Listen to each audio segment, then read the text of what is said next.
আমরা যখন এখানে আসি এবং এই বইগুলোর দিকে তাকাই আর যখন অতীতের দিকে ফিরে যাই, তখন আমরা বুঝতে পারি যে ইতিহাস কখনোই কোনো অপরিবর্তনীয় বিষয় নয়। এটি মানুষের ইচ্ছা শক্তির দ্বারাই পরিবর্তিত হয়। এখন আমাদের নিজেদের ভাগ্য এবং ইতিহাস আবারও নতুন করে লেখার সুযোগ নিয়ে এসেছে গণভোট 2026।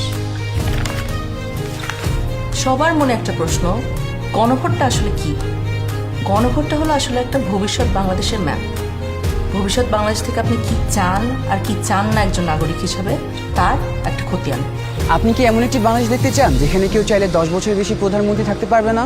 এমন বাংলাদেশ যেখানে সরকার চাইলেই বিরোধী দলের সম্মতি ছাড়া জরুরি অবস্থা জারি করতে পারবে না, চাইলেই জরুরি অবস্থার সময়ে নাগরিকের বেঁচে থাকার অধিকার কেড়ে নিতে পারবে না, চাইলেই এক্সট্রা জুডিশিয়াল কিলিং করতে পারবে না? আপনি কি চান সংসদে একটি উচ্চকক্ষ থাকুক?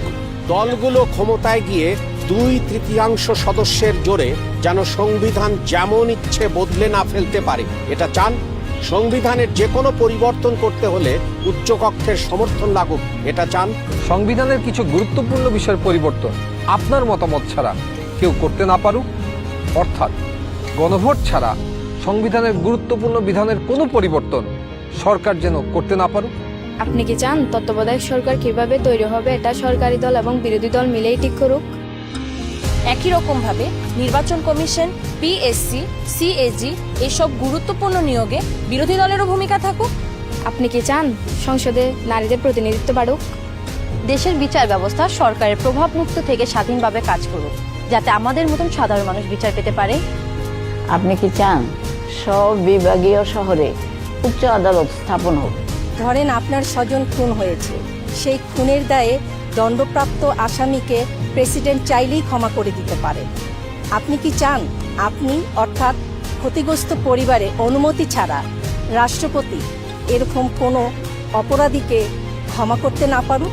আপনি কি চান যে আমাদের মৌলিক নাগরিক অধিকারের সংখ্যা বৃদ্ধি পাওয়া উচিত? যেমন ধরেন ইন্টারনেট পাওয়া, এটাকে একটা মৌলিক নাগরিক অধিকার হওয়া উচিত, যাতে ভবিষ্যতে আবারও কোনো খুনি সরকারের সেই ইন্টারনেট বন্ধ করে আমাদের উপরে হত্যাযজ্ঞ না চালাতে পারে। রাষ্ট্রপতি এবং প্রধানমন্ত্রী ক্ষমতার মধ্যে ভারসাম্য বজায় থাকুক, এটা কি আপনি চান? বাংলা ভাষার পাশাপাশি দেশের অন্যান্য জনগোষ্ঠীর ভাষার স্বীকৃতি পাক, এটা কি আপনি চান? আপনি যদি এই পরিবর্তনগুলো চান, আপনি যদি এই পরিবর্তনগুলো চান, তাহলে গণভোটে হাতে সিল মারুন। হাতে সিল মারুন। হ্যাঁতে সিল মারুন, হাতে সিল মারুন, হাতে সিল মারুন। হেতে সিল মারুন।